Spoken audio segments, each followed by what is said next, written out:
Kiai Haji Abdul Hamid Pasuruan, dari masa kecil hingga karomahnya. Kisah ini diambil dari laman NU Online.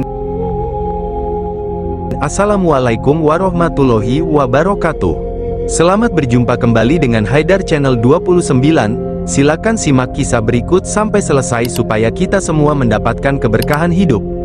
Lasem merupakan wilayah di Kabupaten Rembang, Jawa Tengah. Di Lasem cukup banyak orang dari bangsa China yang sukses berdagang. Selain itu, banyak juga dari Lasem lahir tokoh-tokoh ulama harismatik, salah satunya Kiai Haji Abdul Hamid. Kiai Haji Abdul Hamid atau lebih dikenal Mbah Hamid lahir pada tahun 1333 Hijriyah, di Desa Sumber Girang, Lasem, Rembang, Jawa Tengah. Ayahnya bernama Abdullah bin Umar, seorang tokoh Islam yang rajin dan taat beragama, sedangkan ibunya bernama Raihanah, putri dari Kiai Sidik. Masa kecil berdasarkan buku Kiai Haji Hashim Asari dan Kiai Haji Abdul Hamid Bapak NU kita karangan Abdullah Sodik dan percik-percik keteladanan Kiai Haji Abdul Hamid karangan Hamid Ahmad, disebutkan nama kecil Kiai Haji Abdul Hamid adalah Abdul Mukti atau dipanggil Dul. Ia adalah anak keempat dari 12 bersaudara yang dilahirkan dari rahim Nyai Raihanah. Mukti kecil bukanlah anak manis yang sehari-harinya diam di rumah, melainkan tumbuh sebagai anak yang lincah, ekstrovert dan nakal. Meskipun begitu, Mukti rajin membantu orang tuanya.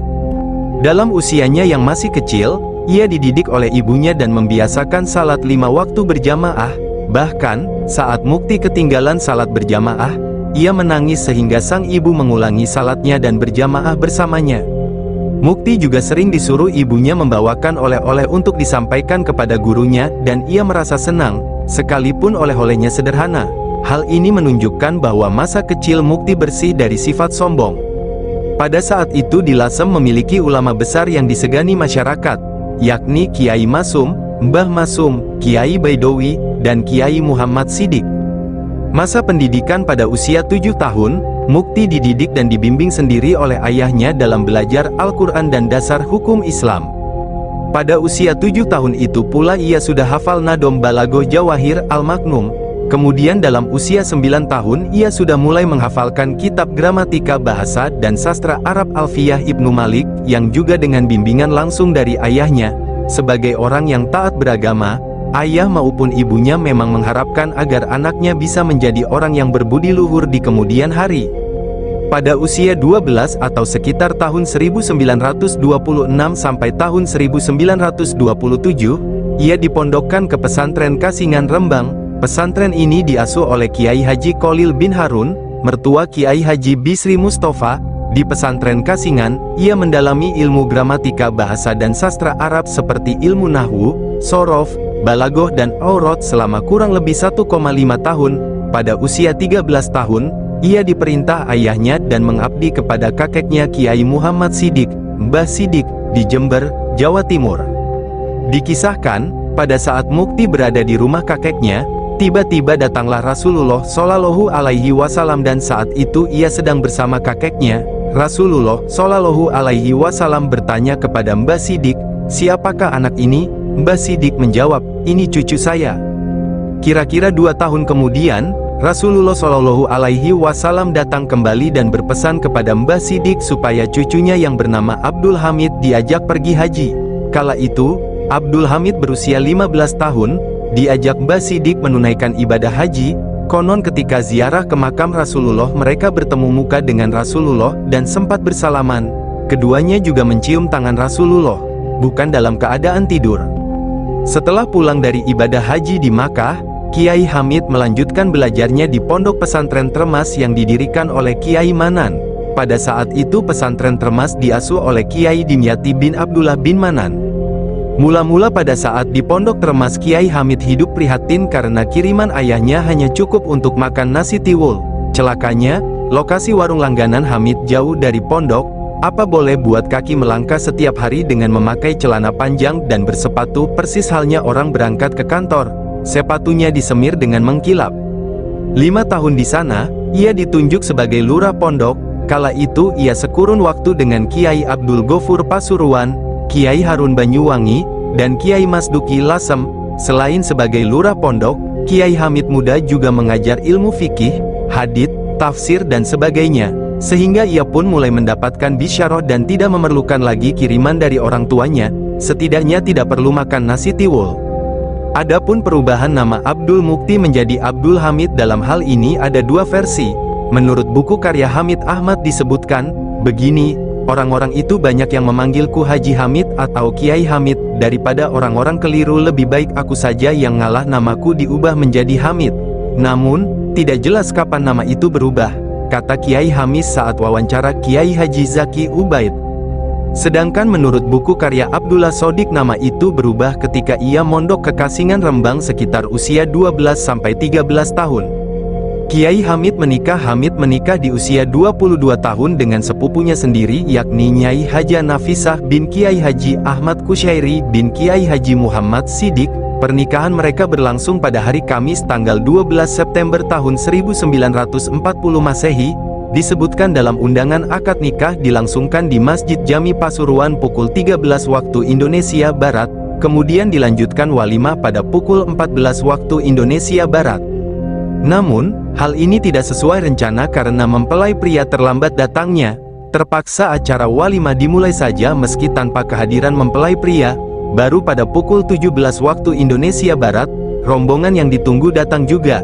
Akibatnya, para tamu sudah pulang dan akad nikah disaksikan oleh beberapa keluarga saja. "Kok cek telat teh, kok datang telat?" tanya Kiai Haji Ahmad Kusyairi kepada Mbah Masum selaku pemimpin rombongan dari Lasem. "Anu, takjak, saya ajak, mampir-mampir ziarah ke makam Sunan Ampel, Sunan Bonang, dan Sunan Derajat," jawab Mbah Masum. "Lah manten, pengantin, kok diajak ziarah?" ujar Kiai Haji Ahmad Kusyairi. Dari perkawinan ini mereka dikaruniai 5 orang anak, yakni Muhammad Nu'man, Muhammad Nasih, Muhammad Idris, Anas, dan Zainab. 2 yang disebut terakhir meninggal sewaktu mereka masih kecil. Kiai Hamid menjalani masa-masa awal kehidupan keluarganya dengan tidak mudah. Selama beberapa tahun ia harus hidup bersama mertuanya di rumah yang jauh dari mewah. Sedangkan untuk menghidupi keluarganya, tiap hari ia mengayuh sepeda sejauh 30 km pulang pergi, sebagai belantik sepeda, sebab, kata Kiai Idris, pasar sepeda waktu itu ada di Desa Porong, Pasuruan, 30 km ke arah barat kota Pasuruan.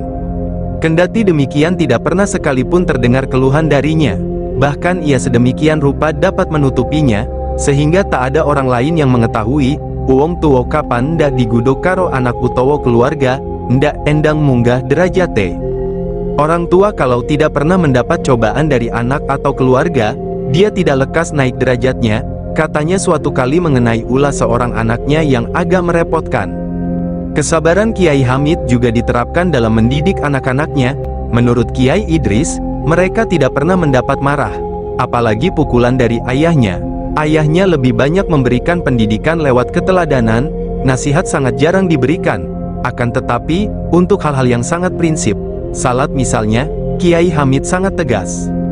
Setelah beberapa bulan setelah menikah, Kiai Hamid diperintah oleh Kiai Haji Ahmad Kusyairi menggantikan kedudukannya sebagai pengasuh pondok pesantren Salafiyah, sedangkan Kiai Haji Ahmad Kusyairi pindah ke Glenmore Banyuwangi, mengajar dan mendirikan pesantren sendiri.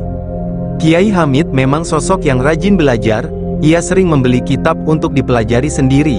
Bahkan, setelah berkeluarga di Pasuruan, ia masih mengaji kepada Habib Jafar bin Shehan Assegaf, seorang tokoh ulama yang sudah terkenal waliullah.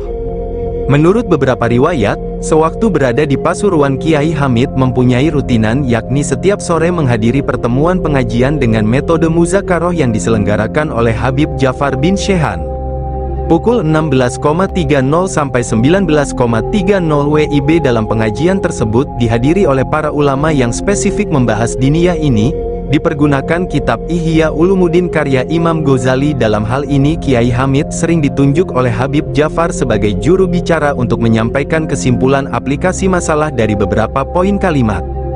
Berkat kumpul dengan para ulama terutama Habib Jafar kewalian Kiai Hamid mulai tampak, meskipun sebelum bertemu Habib Jafar kewalian Kiai Hamid sudah ada. Dalam artikel NU Online Jatim, mengenal lebih dekat sosok Mbah Hamid Pasuruan, diceritakan bahwasannya Kiai Haji Abdul Hamid pergi ke Baghdad setiap tahun, bermula dari kisah yang dialami langsung oleh Kiai Masyudi, Sanan Kulon, Blitar, yang diceritakan sekitar tahun 2007 hingga 2008 sebelum wafat. Sebelumnya kisah ini tidak pernah diceritakan ke siapapun. Hal itu atas permintaan Kiai Hamid sendiri ketika masih hidup. Al-Kisah, di awal tahun 80-an Kiai Masyudi melaksanakan ibadah haji. Pada saat salat Jumat di Masjidil Haram, tanpa sengaja berkenalan dengan seorang syekh dari Baghdad yang bernama Syekh Hasan. Mengingat keduanya memang alim dan fasih, perkenalan berbincangan menjadi akrab diliputi kehangatan dalam bahasa Arab. Kejanggalan terjadi saat Kiai Masyudi mengenalkan bahwa dirinya berasal dari Jawa Timur. Syekh Hasan bertanya yang jika diindonesiakan kurang lebih begini, apakah Anda kenal dengan Kiai Abdul Hamid Pasuruan? Kiai Masyudi agak kaget dan balik bertanya, beliau itu guru kami yang masyhur kealimannya. Ya Syekh Hasan, dari mana Anda mengenal Kiai Hamid? Ternyata jawaban Syekh Hasan lebih mengagetkan lagi, yang intinya bahwa ia kenal baik dengan Kiai Abdul Hamid Pasuruan, sebab sang Kiai selalu hadir pada acara Haul Syekh Abdul Qadir Jailani di Baghdad. Tidak hanya itu, saat di Baghdad Kiai Hamid selalu bermalam di rumah Syekh Hasan ini rutin setiap tahun. Singkat cerita, selepas salat Jumat sebelum keduanya berpisah, Syekh Hasan mengakhiri percakapannya dengan menitipkan salam kepada Kiai Hamid, yang intinya Syekh Hasan menunggu kedatangan Kiai Hamid pada Haul Syekh Abdul Qadir tahun depan di rumahnya di Baghdad. Sesampainya di tanah air, karena amanah titipan salam Syekh Hasan, Kiai Masyudi sowan langsung kepada Kiai Hamid. Baru sampai di depan rumah, sang tuan rumah langsung keluar mempersilakan Kiai Masyudi masuk, seolah sudah tahu maksud kedatangan tamunya. Bahkan Kiai Hamid mendahului menyapa dengan berbisik ke telinga Kiai Masyudi, "Nak Masyudi, jangan cerita ke siapa-siapa ya kalau bertemu Syekh Hasan, salam sudah saya terima. Mohon jangan cerita siapa-siapa." Setelah Kiai Hamid wafat, Kiai Masyudi menyampaikan kisah ini kepada salah satu menantu Kiai Idris, putra Kiai Hamid, agar menanyakan langsung ke Kiai Idris Hamid, apakah dahulu abahnya setiap tahun selalu pergi ke Baghdad. Namun putra Kiai Hamid itu menjelaskan, bahwa abahnya belum pernah pergi jauh kemana-mana, kecuali pada saat melaksanakan haji.